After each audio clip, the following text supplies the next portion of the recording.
दीनानाथ मेरी मात हरि ओम मंगलम कौशलेन्द्राय महने गुणाब्धे चक्रवर्ती तनूजाय सार्वभौमाय मंगलम इष्टदेव स्मरणम कुलदेव स्मरणम मातृ स्मरणम तिराचम्यः ओम केशवाय नमः ओम माधवाय नमः अशो प्रक्षाल्या ऋषिकेशाय नमः हरि ओम मा पवित्रा पवित्रांगतो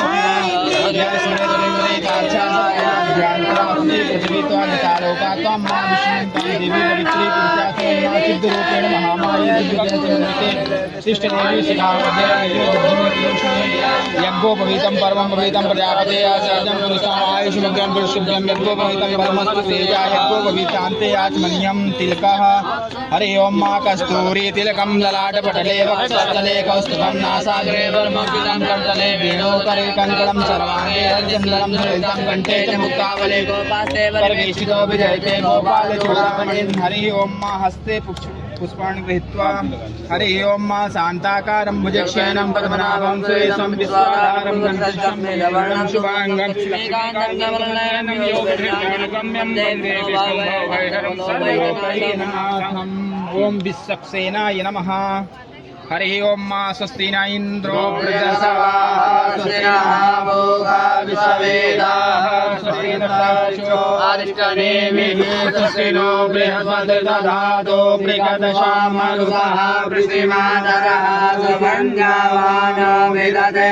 सुजमयः अग्निदेवामनः सूरजकसो विश्वेनो देवा अवसागमन्यं वरं करणेभिः देवा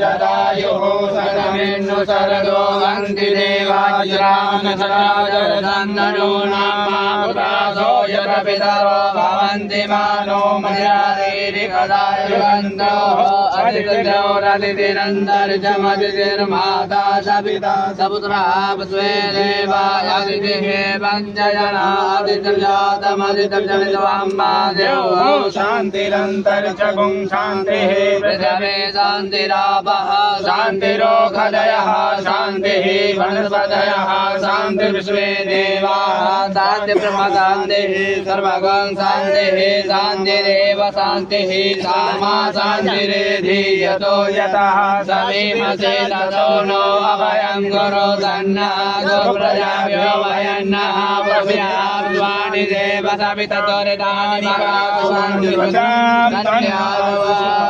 हरि ओम विश्वक्सेनाय नमः दाहिने हाथ से दो दाने का बस थोड़ा सा ओम केशवाय नमः अधिपतये नमः लक्ष्मी नारायणाभ्यां नमः उमा महेश्वराभ्यां नमः वाणी हिरण्यगर्भाभ्यां नमः सत्य पुरंद्राभ्यां नमः मातृपितृचरणकमलेभ्यो नमः इष्ट देवताभ्यो नमः कुल देवताभ्यो नमः स्थान देवताभ्यो नमः श्री सीतारामचंद्राभ्यां नमः श्री लक्ष्मी नारायण देवताभ्यो नमः ओम वृद्धि बुद्धि शैताय सिद्धि महागणाधिपतये नमः।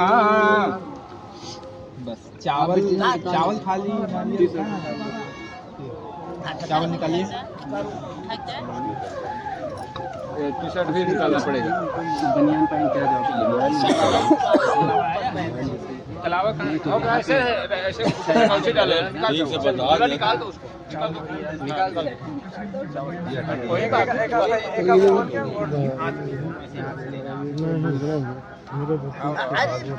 पूरा और चावल पूरा भरो जितना आ जाए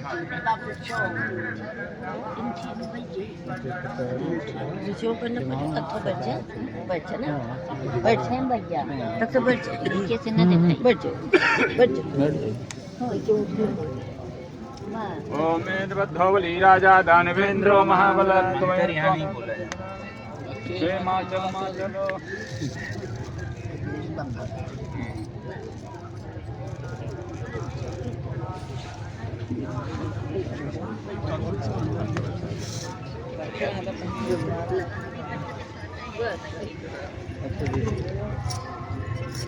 भले सब भले जितना भर पाओ उतना भले सीधा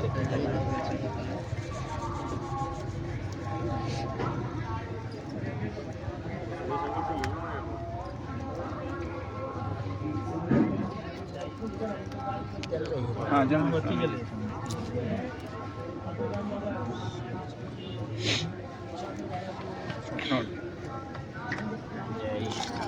बुन भी आप चावल लेना थोड़ा साइड जगह देना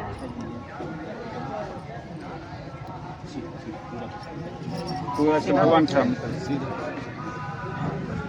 दोनों हाथ में चावल भरिए जितना आ जाए।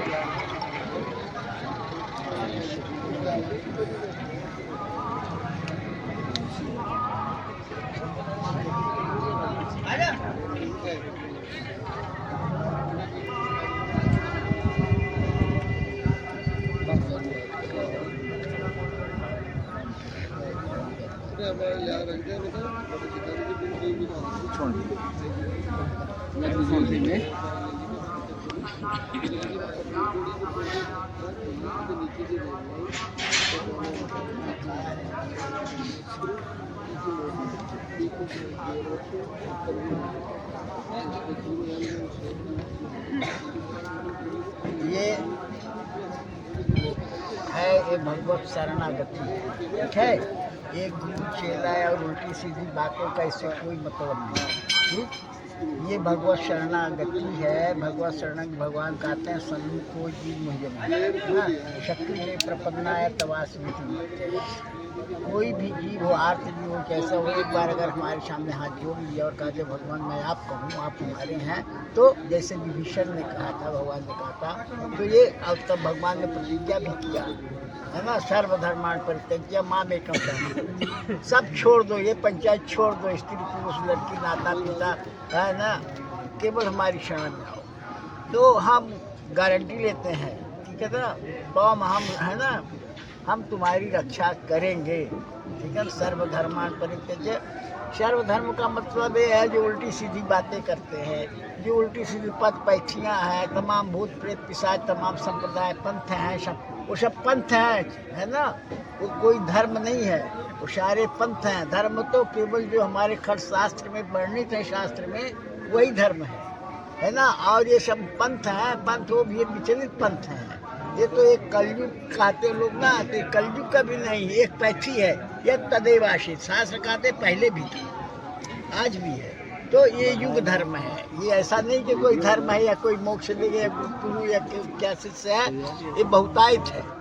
हम एक बार कहे, हमारे एक शिष्य थे, ऐसा क्यों किया, कहा गुरु जी हम विवश हो गए तो क्या करते, हमको करना पर हमको कोई मार्ग नहीं मिला, कोई दिखा नहीं, कोई कहते। तो ये भीड़ की एक पैथी है, ये कोई शास्त्र की पैथी नहीं है, पद्धति नहीं है, कोई युग धर्म नहीं है, तो भीड़ की पैथी। इतनी भीड़ है कि जीव जाए कहाँ, इसी से विचलित हो जाता है, तो किसी के पास कहीं जा जाता है। हम लोग कहते हैं ऐसा क्यों, अरे गुरु जी कोई रास्ता नहीं मिलता, वहाँ पहुँच गए। तो भगवान कहते हैं सर्वधर्मान् परित्यज्य। सर्वधर्म का परित्याग मतलब माई माई है, बाप बाप है, समझा था ना। ये सब धर्म जिन छोड़ दे, सब जो ये सामाजिक स्तर है, जो सामाजिक है, ये सब अपने स्तर का है। लेकिन और जो चूहा बिल्ली और ये सब खाने वाले और ये सब जंत्र मंत्र तंत्र करते, इस धर्म को छोड़ो, भगवान के, है ना। तो हम लोग कहते हैं शिष्ट भोजनो दासा तब मायाम जय में। हम तो कोई धर्म नहीं जानते हैं, हम तो आपको सादा जानते हैं, है ना। जो ये हलवा पूरी है, खीर तस्मै के भोग लगा के आपकी शरणागति, आपको उच्छिष्ट भोजन, आपका प्रसाद पा करके आपकी गति, आपकी संगति, आपकी सन्निधि प्राप्त करना चाहते हैं। हमारे पास कोई ज्ञान नहीं है, हमारे पास कोई ढोंग हम कुछ जानते नहीं, इसलिए ठीक है ना। तो भगवान कहते हैं उच्छिष्ट भोजना। तो हम लोग कहते हैं मैम श्रृंखला लगना रामानुज दयानिधि। हमारे जो गुरु जी आचार्य पूर्वाचार्य माता पिता और पंडित पुरोहित या जो भी हैं, जिसने हमको मार्ग बता दिए गुरु जी हैं, इनका पालन करना चाहिए। तो हम तो यही जानते हैं, जो हमारी पैथी है, तो हमारे जहाँ आचार्यों ने कहा भगवान की शरणागति जाओगे, भगवान की सेवा करोगे, भगवान पास जाओगे, तो हम है ना, हमसे उन संतों से संगति है। जैसे रामानुजाचार्य और ये राम और शंकराचार्य, जितने निम्बारकाचार्य, जितने आचार्य हैं, जहाँ जिस पद्धति में, हम तो उन संतन सो संगति, हम भी वहीं जाके बैठ जाएंगे। अब जो भगवान की इच्छा भी वही होगा। तो कहने का मतलब दीक्षा कभी भी बचपन में दीक्षा ली जा सकती, पैदा होते ध्रुव प्रहलाद वगैरह जैसे दीक्षा तो कभी भी हो सकती है, दीक्षा लेने का मतलब नहीं खाओ नहीं पियो नहीं, ऐसा नहीं चलेगा नहीं। गांव में बहुत बुढ़िया लोग बहुत नाटक करते हैं, गए दिन लोग जो कुछ नहीं जानते, प्रणाम करने की संगति नहीं। हमारे हमारे शिष्या है, कर्पात्री जी के खानदान है ना। धर्म सम्राट कर्पात्री जी की कन्या है या उसकी पद्धति है, कहीं है वहीं हमारी शिष्या का प्रणाम करने का ढंग नहीं है। पुष्पा की चाची, हम डांट के बगैर भाग यहाँ से, केवल पुष्पा की चाची, वो तखत नहीं जानती है, वो हिंदू धर्म में कैसे बैठना चाहिए नहीं जानती। वो कर्पात्री जी कहते हम लड़की, हम उसका कथा बाँचने गए, हमारी शिक्षा भी है, लेकिन जब संगति नहीं है, ज्ञान नहीं है, कहीं कोई किसी में रुचि नहीं, केवल 420 में रुचि है, 4 आने में रुचि है, तो गुरु जी से क्या लेना है। हमारे ऐसे बहुत शिष्य उनको भगा देते हैं। हमारी कोई रुचि किसी में नहीं है।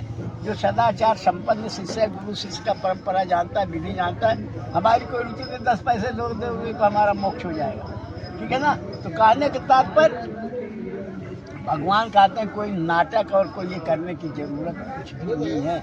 कोई भूख लगती है तो भोजन करो, ऐसा नहीं अरे नहीं चलेगा, कैसे होगा।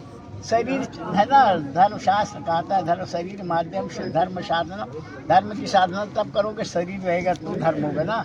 खाओगे नहीं पियोगे नहीं, अब ऐसा नाटक फगुआ चलाना सुबह शाम तक, अरे हमारा धर्म ना। तो कहा था राम राम नहीं सुने, गौवा में बहुत अच्छी पद्धति था, कई कोरी चमार पास सब दीक्षा दे देते हैं, राम राम बाबू हम सुना दो। तो ये कहने का मतलब ये कोई कठिन मार्ग नहीं है, ये सब धर्म है जो परंपराएं वैदिक काल से चल रहा है, उसी धर्म का पालन करना चाहिए। नकली नाटक नहीं करना चाहिए। शरीर नहीं रहेगा तो धर्म नहीं रहेगा, ठीक है। तो जैसे शरीर धर्म रहे, जैसे शरीर चले, शरीर नहीं चलता है तो बिना नहाए भी पा लेना है, लेकिन भगवान का स्मरण करना है। जैसे इसका कोई समय नहीं है, मरने का कोई डेट नहीं है, दीक्षा लेने का कोई डेट नहीं है, कोई निश्चित नहीं। अभी तो चल रहे हैं, मर जाएंगे, मर जाओगे तो क्या करोगे, किसी ने मुद्दा नहीं दी। तो ये सब विभीषण और ध्रुव और प्रहलाद से शिक्षा लेने की स्थिति है। सेवा धर्म और ये सब जैसे लक्ष्मण जी हैं, हनुमान जी हैं, तो ये सब है। गांव के मूर्खों से ये सारी पद्धति सीखने की ज़रूरत नहीं है। हमारे शिष्य प्रणाम करने का कोई ज्ञान नहीं। हम भी उस समय अपने उसमें रहे, जुनून में रहते रहे, हम दीक्षा दे रहे, हम किसी को दीक्षा उक्षा देते नहीं हैं। हमारे शिष्य ना प्रणाम, वो क्या ये का पीछे से माला पहना गया कहीं हो गई है ना। तो ये पद्धति नहीं है, सीखो। शिष्य हो गए तो हम कर्जदार थोड़ी हैं। सीखो, संगति में रहो, सन्निधि में रहो। अगर पुण्य प्राप्त करना है, धन प्राप्त करना है, ज्ञान प्राप्त करना है, गुरु जी की सन्निधि है, मोक्ष प्राप्त करना है तो संगति में आओ। नाटक मत करो, दिखावा मत करो, ठीक है। हम उसका महत्व भी नहीं देते, हम तो गुरु शिष्य कोई खौफ भी नहीं। शिष्य हो तो तुम्हारे पाप के कारण हम नरक जाएंगे, लेकिन अपने कर्म के कारण हम नरक नहीं जाएंगे, इसलिए हम किसी को महत्व देते उठते नहीं है। पता नहीं कहा कि पुष्पा की चाची पैसा संभाल के रखी हो, पुष्पा की चाची हमको क्या लेन देन। तो कहने का मतलब कर्म नहीं करेंगे ये प्रायश्चित है। और शादी ब्याह करोगे पूरे आभूषण तो सोना चांदी ला दो, ये विषय नहीं है, ये धर्म नहीं है। धर्म ये है सारे भगवान देखना चाहते हैं। उत्सवों सुखा, भगवान भी जानते हैं हमारा आज उत्सव हो रहा है, हमको कितना आभूषण सब तिजोरी में गाड़ दे भगवान का नाम बना के। बनिया लोग यही करते हैं, भगवान का बड़ा पोषण। अपने तो सज सज के जाएंगे राजस्थान में, ऐसा सोना चांदी देख के ताजुब मान जाओगे, लेकिन भगवान नंगे रहेगा। है सब बनवाते सब है, वो बनवाता है जिसको सेठिया बनना है 1 करोड़ का, हम भगवान को सोना बनवा दें, लेकिन वो तिजोरी में रहेगा। जिस दिन भगवान को उत्सव महोत्सव, सारे आभूषण भगवान के सामने होना चाहिए। भगवान भी उत्सव उत्सुका है, भगवान चाहते हैं आज हमारा माला माल होगा, है ना। तो कहने का तात्पर्य ये प्रदर्शन भगवान के सामने होना चाहिए, ये है ना। भगवान कहते हैं सर्व धर्मान परित्यज्य शक्ति प्रपन्ना है अथवा स्मृति। एक बार हमारे सामने आकर के हमको कहते कि हम आपके हैं, बात खत्म हो जाती है वहीं से। बुढ़िया मंत्र लेके फिर पीछे पीछे खुशूस करती है। ये सब पाप का प्रायश्चित करना चाहिए जीव, है ना। हमको लोग कैसे गुरु जी हमारे बड़े लंच है, गुरु जी सब समझते हैं। तो चापलूसी करने से गुरु जी का मोक्ष नहीं होगा, चापलूसी करने का शिष्य का उद्धार नहीं होगा। शिष्य को करना है तो 1 नंबर पर बनाइए। हमारे शिष्य हैं, इसे पूछ लीजिए, हर कर्म जानते हैं, ठीक है। हमारे शिष्य सब कुछ जानते हैं, लाठी चलाना भी जानते हैं, कहने के तात्पर्य गुण धर्म तो संसार का धर्म है। समय आएगा तो शरीर नहीं चलेगा, नहीं खा ले नहीं शरीर नहीं चलता, प्रातः काल उठ के खा लो, 4 बजे खा लो। डॉक्टर कहा तो मर जाओगे, तो बिना नहाए खाओ तो खा लोगे। लेकिन अगर धर्म कहता है, गुरु जी कहता है नहीं ऐसा नहीं होता। ये सब मूर्खों की दशा है। शरीर चलाना है तो धर्म का पालन करना है। कहने के तात्पर्य शरीर रहेगा तो धर्म की रक्षा होगी। और हमारे भगवान कहीं नहीं लिखा बिना खाए, है ना, बिना भोजन की, बिना नहाए सदाचार नहीं है। इसीलिए आजकल आज की बात कर रहे हैं, सनातन धर्म आज हमारे देश में इस तरह से इतने उच्च कोट के मानव है ना। 500 साल से लोग राम जी करते मर गए, सारे बाप दादा सबके मर गए नाक घसते घसते। लेकिन भगवान आए ने, आज भगवान आए तो 4 चुटिया करें, हम ऐसा करेंगे ऐसा करेंगे। ये क्यों? ऐसे हमारे शिष्यों जैसे ऐसे संस्कार हैं। कभी महापुरुषों की संगति नहीं आई, कहीं महापुरुषों की हवा लगी नहीं, वही जो करते रहे वही। तो कहने का तात्पर्य भगवान कुछ भी नहीं चाहता, भगवान कुछ भी नहीं सुनता। भगवान महापुरुषों की वाणी सुनता है, भजन सुनता है, कीर्तन, वो भी कीर्तन भजन सुनता है जो नाटक दिखावा कर झुट्टा आँख बंद करके ठप ठप करते हैं। भगवान के सामने आरती प्रसाद के समय घंटी बजना चाहिए। घंटी इसलिए बजाते हैं, अब आप लोगों को बता दें, घंटी जो पहले आजकल की जो घंटी ऐसे ही, पहले गरुड़ घंटी बजती थी, गरुड़ जी होते थे उस पर। और जब गरुड़ जी चलते हैं तो ओम नमो नारायण की आवाज़ आती है। गरुड़ जी पंखे से जब चलते हैं तो ओम नमो नारायण की आवाज़ आती है। जब गरुड़ जी भगवान को लेकर चलते हैं और ओम नमो, तो गरुड़ घंटी उस समय बनने लगी, उसमें है ना भगवान की आवाज़ आती। आरती आँख बंद करके भगवान का आरती दर्शन होता है। आरती मतलब आता है ना, जना नाम आरतम हरती आरती, क्लेश को हरण करती भगवान का आरती दर्शन करने की राजस्थान में अच्छी पद्धति है। सब बाइयाँ और सब कहीं भी जाते हैं, हमारे यहाँ खाए के पड़ रहे, आएंगे मंदिर में पैर भगवान के आरती दर्शन होता है। ये बहुत बड़ा लाभ है, लोग समझते नहीं। आत्मदान में ये बाइयाँ जितना सब भगवान की आरती हो रही, दौड़ के आरती का दर्शन करें। तो आरती दर्शन माने आरती दर्शन से भगवान का साक्ष्य होगा। आरती नाटक नहीं है ना। आरती की जय इच्छा आरती दर्शन से भगवान के नक्श दर्शन करना चाहिए, उससे लाभ मिलता है ना। तो कहने का मतलब गुरु शिष्य परंपरा केवल विश्वास है ना। गुरु वेदांत बाकी विश्वास श्रद्धा, गुरु और वेदांत शास्त्र की बात पर विश्वास, वही श्रद्धा जिससे, और जो श्रद्धा अवनत होगा वही गुरु शिष्य की परंपरा। गुरु शिष्य की परंपरा लेन देन दान दक्षिणा की नहीं है, ठीक है, ज्ञान की परंपरा है। अब दान लेने की लालच है ना। तो जैसे वो कहते नहीं, वो धीरेन्द्र शास्त्री, हम तो कुछ लेते नहीं, लेकिन देना तो सब दे दो, हम ले लेंगे। तो लेने देने की पद्धति तो एक परंपराएं हैं, लेना देना धर्म है, दूर मिलेगा। हम आज योगी नहीं आए।